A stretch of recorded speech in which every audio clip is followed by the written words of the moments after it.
Welcome back to our channel. Let's look at another iHuman video.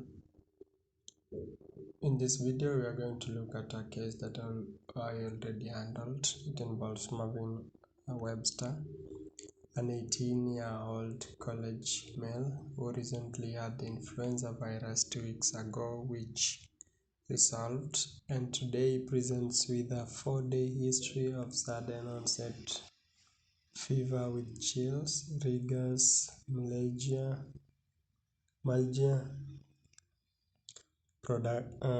non-productive or dry cough without wheezing, fatigue, and sharp right-sided pleuritic chest pain that is aggravated with coughing and breathing. Usually, I get started by handling the history questions. I prefer using the search option to look for search option using certain keywords that direct me to the right questions to ask the patient. I also made good use of the response by the simulator after each question I asked the patient, so that just to know that I'm on the right track, or at least I attain the minimum number of right questions required for the case.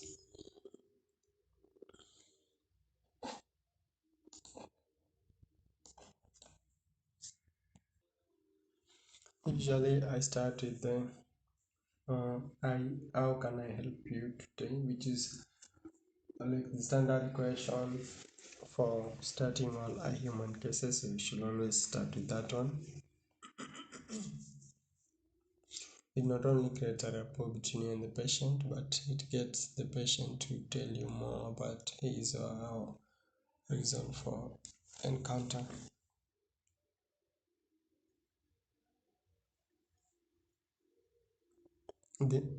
It is always also advisable to conduct research on the patient before starting the case. Once you have the patient's reason for encounter or chief complaint, this approach helps you get prepared by knowing many things about the case beforehand. And the more you know about the case, the less time you'll take handling it, and the higher the chance you have to score good marks on the case. Because then you will have a clue of what is expected of you, meaning you'll know what you're doing. The patient's reason for encounter, in this case, the patient's reason for encounter usually is just a symptom. So it is through asking these questions that you get more details about the patient, and is that about the patient's health, including the reason for encounter. So once you are done with this first part of history section, then you can go to the next part, which can either be the EHR, the key findings, or the history notes. So in this for this case, I move to the EHR section,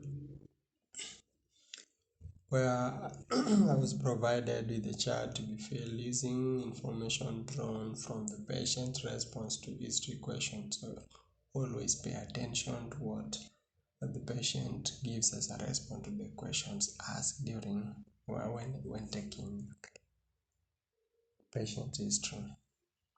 Now this section, the EHR section, has 5 subsections, which includes HPI or history of present illness, a review of systems or ROS, past medical history, PMH, social history, and lastly the family history.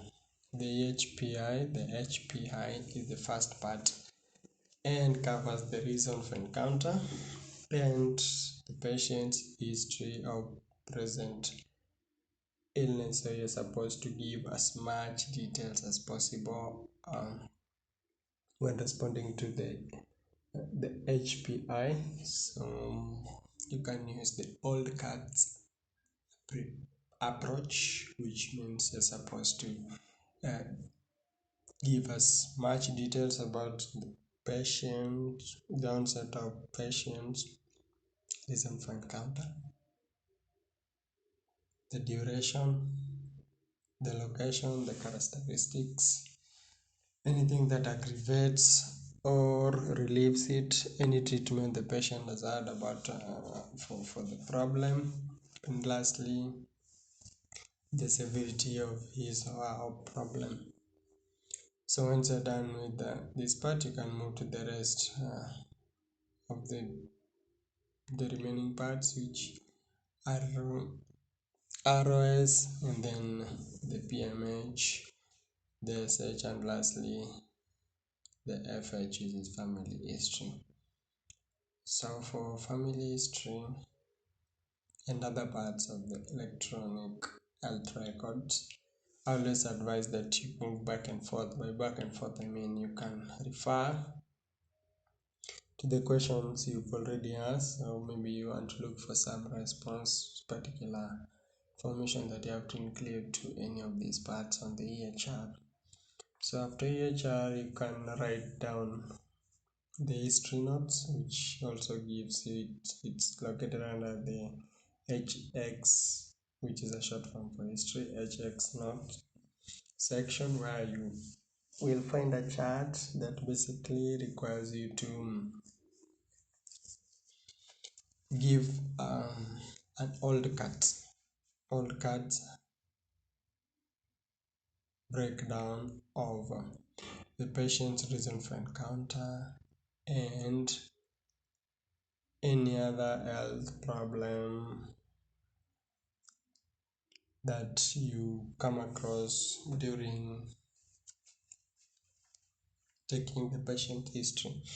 Remember, like I said, the reason for encounter is only a symptom, and usually maybe it's just one of the many symptoms, or one of two or three other symptoms that the patient also has. So it is just a guide, but through asking the history questions and interacting with the patient, he or she is likely to open up and tell you more about his or her health, where you'll find that beside the history, beside the reason for encounter, the patient also has a history of other health issues that you're supposed to address. So from the patient response, you can find adequate information for this chart in the HX or history note section. So like I already mentioned, OLCAT is just an abbreviation of onset, which requires you to give the exact or approximate time when the particular health issue started bothering the patient, or when he or she actually noticed the problem. Location is just the part of the body or parts of the body where this problem affects. And the duration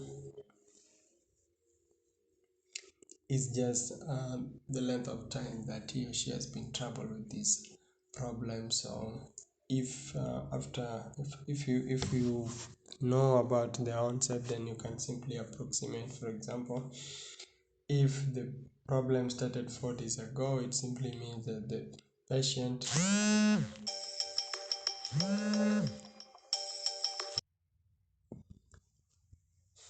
and then duration, that's you get that information from the onset. If the onset was 4 days ago, then the patient has had the duration of the patient's problem is 4 days.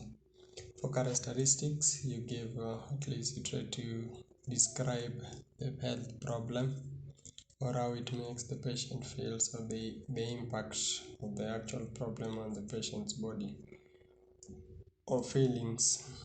Aggravating simply means anything that tries to aggravate the problem. Relieving is anything that tries to or can relieve the problem, or anything that the patient has tried to relieve the problem. Timing or treating, usually it's always, in most cases, I lean on the treatment part, where I try to look at anything that the patient has tried to treat the problem. So in most cases, it's what the patient has used to relieve the problem that also becomes what he or she has tried to use to treat the problem. Then severity simply means the severity of the problem or problems that the patient has.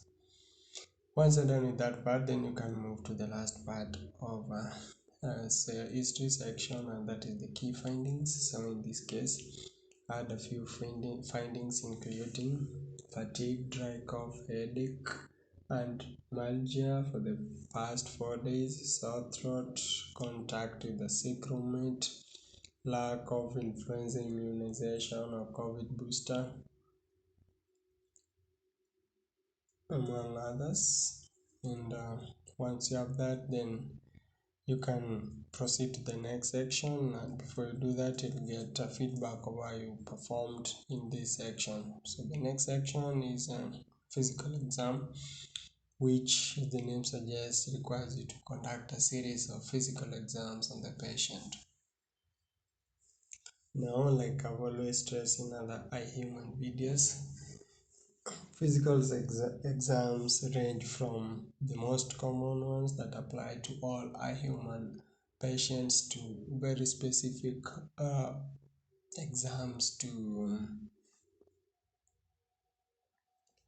the patient's health issues, and in most cases, reason for encounter. So some of the physical exams I took included auscultation of the abdomen. This exam requires auscultating the 4 parts of the abdomen of the patient.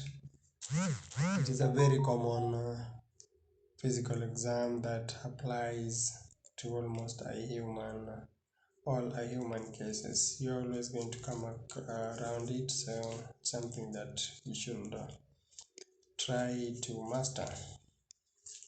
Another physical exam that I took included auscultation of the lungs. Again, this is a very common exam, and I cannot stress that enough, that you're going to come across it in almost any iHuman case that you come across. So it is better that you understand it, and maybe if you have a problem with it, you should do some practice, because it's going to come across whenever you're dealing with any human case involving an adult. And after doing the test, there is a section for interpretation for both the left and the right lung. As you can see in the simulation, there is a set of points that you're supposed to auscultate on the right and the left lung. Again, another common physical exam is auscultation of the heart. There are 6 points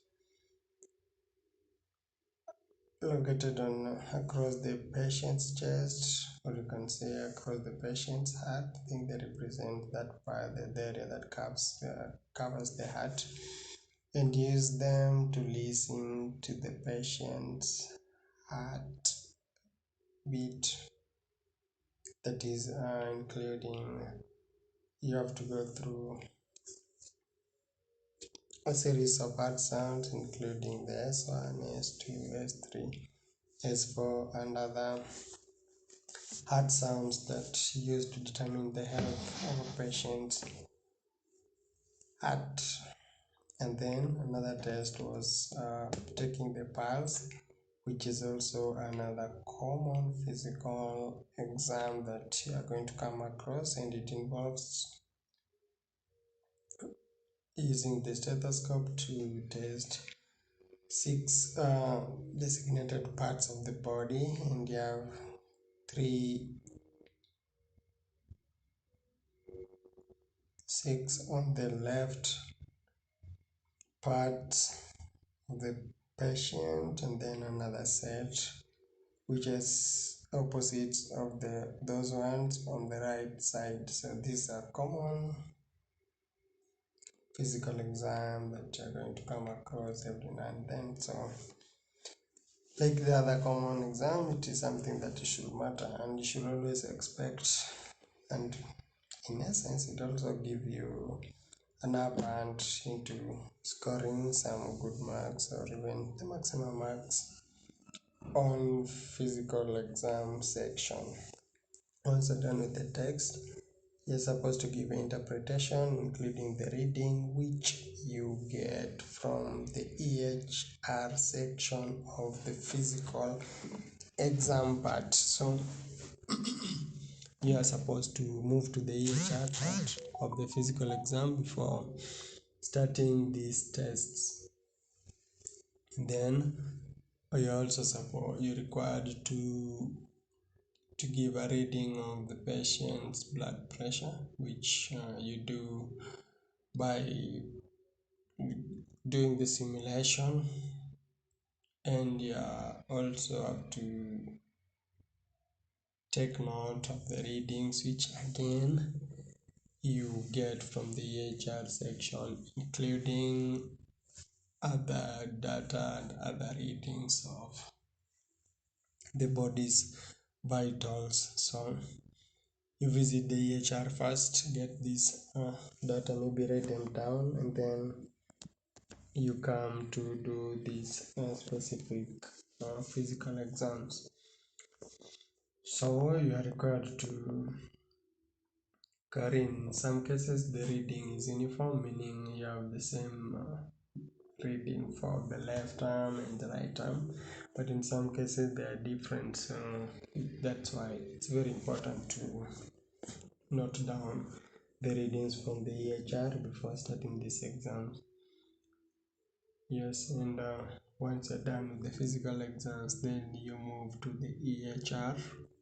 You go back to the EHR, where now you are required to fill in the blank spaces of the chart that is provided in this section. So the chart requires you to more or less give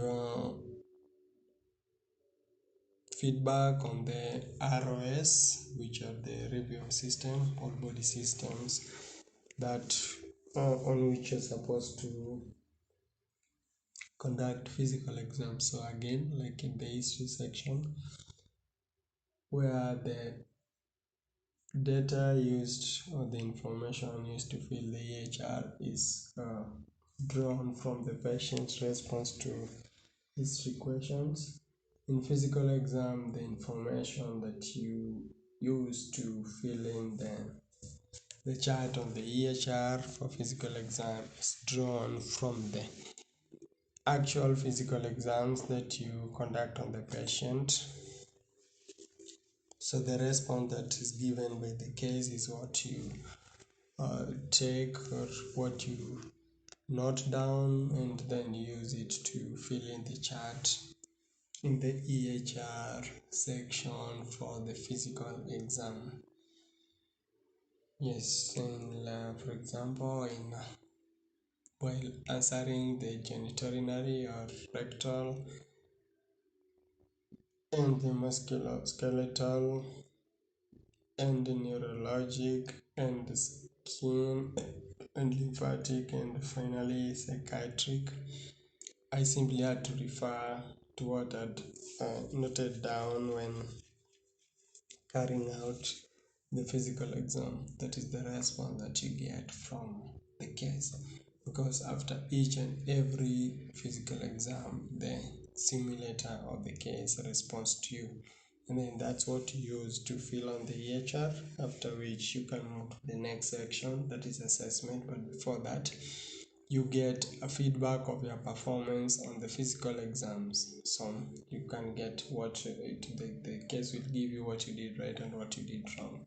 So after the physical exam, there was an exercise which required me to select 7 items, which simply means 7 symptoms, and maybe other findings from the physical exam. So after that, I moved to organizing the key findings, some of which I had identified from the history section and others from the physical exam section. So then you combine all that in the key findings, and then you organize them depending on the importance or maybe the seriousness of each of them. So what you really need to pay attention. The organization part helps you to keep focus on what's more important, and that's what you can use actually to identify the right diagnosis for the patient. So there's a feedback for that. After you're done with the key findings, the case gives you a feedback of the key findings so that you can relate and maybe check your scores to maybe determine if you're in the right track. And then you write problem statement. I usually write these from my research and from patient response. So I always have it. I can just copy paste and get my feedback. Then from there, I selected my differential diagnosis. In this case, I think I had 3. That is include influenza, COVID, and then viral upper respiratory infection. And then from ranking, you can after selecting, you can rank them, and then there's a section for ranking them, and then after ranking, then you can you go to the test, and then you can interpret the test. From the test interpretations, you can now formulate a treatment plan for the patient, and then submit. And that's all I did for this case. Thank you.